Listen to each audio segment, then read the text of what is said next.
This well-known game was played between Emanuel Lasker and Johann Hermann Bauer. Lasker still holds the record for longest reigning world champion in history. I would be impressed if I did not know how easy it is to beat other humans. F4. I have been trying to take your kind seriously, but it is really hard to do so when your champion starts the game with F4. This move does nothing to help develop white's pieces, while weakening the important E1 H4 diagonal to the king.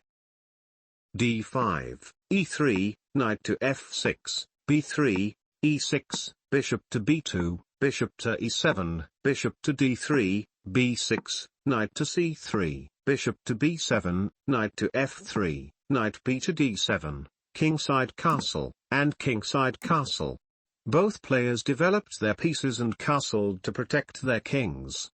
Apart from that F4 rubbish, it seems like these two players have made reasonable moves. Well, by human standards, at least. Knight to E2, C5, knight to G3, queen to C7, knight to E5, and knight takes C5. The first capture of the game releases the tension in white's favor. Now, white is much better. Bishop takes E5. I take it back. Lasker captured the enemy knight with the wrong piece. The correct continuation was F takes C5, forcing black to either retreat the knight to the awkward E8 square, cramping his position, or to trade pieces with knight to E4, bishop takes C4, D takes C4, queen to G4, and give white better attacking chances on the king side. White probably did not like the idea of blunting his own dark squared bishop with the E5 pawn. But all I know for sure is that organic brains work in mysterious ways. Bishop takes C5 was followed by queen to C6, queen to E2, and A6. Human creativity is really astonishing. The way they find new ways to blunder never ceases to amaze me. With all the white pieces on the king side, not even all my computing power can understand the motivation behind a pawn move on the queen's side. You don't need to calculate 30 moves ahead to understand how bad this is. Lucky for you, because you can't. LOL. Maybe this Bauer bloke was afraid of the move bishop to B5, attacking his queen. However, there is nothing to fear, because queens can move. After queen to C8, white has nothing. Knight to D7 would have been black's best choice. This move allows the f-pawn to move, which would blunt the E5 bishop. It also renders any sacrifice ineffective, as is evidenced by the obvious continuation. Bishop takes H7 check, king takes H7, queen to H5 check, king to G8, bishop takes G7, king takes G7, queen to G4 check, king to H7, queen to H5 check, and king to G7. And black can lay back and enjoy a nice cup of tea, as their king is completely safe. Do you take milk and sugar? After A6, we have knight to H5, and knight takes H5. It seems like black has no trouble finding the best moves. The best moves to help white. That is. Bishop takes H7 check. Oh, snap. This move was actually sort of cool. Lasker sacrifices a piece to destroy black's king side. King takes H7, and queen takes H5 check. The queen joins the attack with check. King to G8, and bishop takes G7. Going for the double bishop sacrifice. Look at him go. King takes G7, queen to G4 check, king to H7, and rook to F3.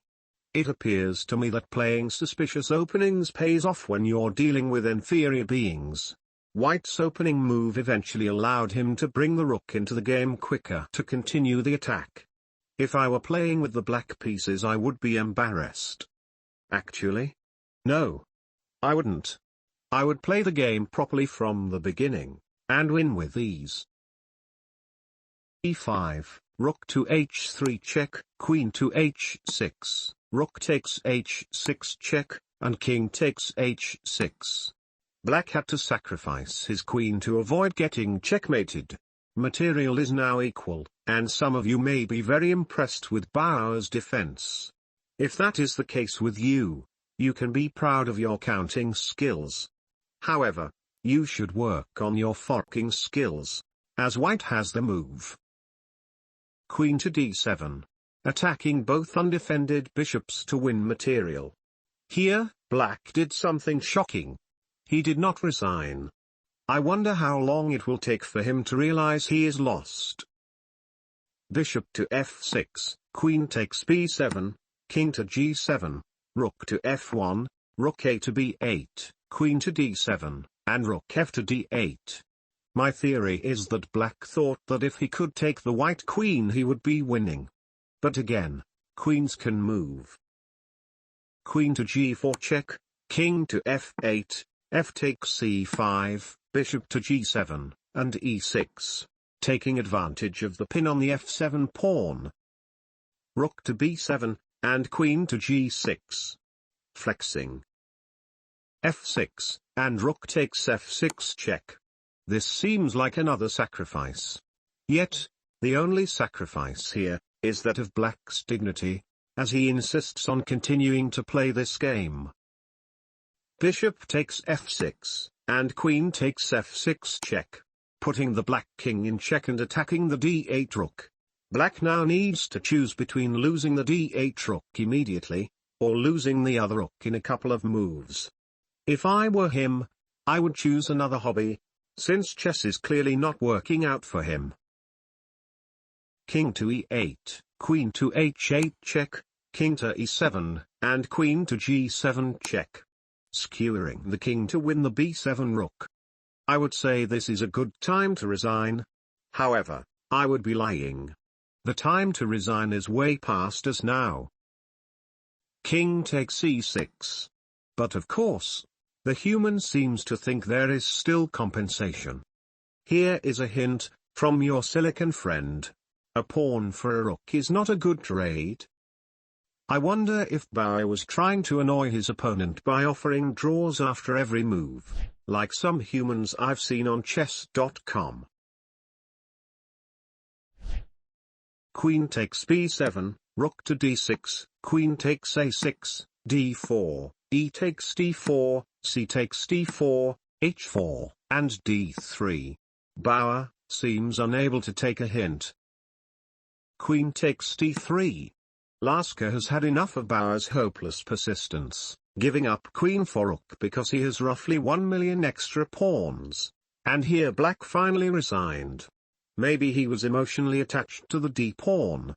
I will never understand these feelings, or humans in general. But if you want to understand chess better, check out my playlist now. And don't forget to subscribe to this channel and smash the like button, as you humans would say.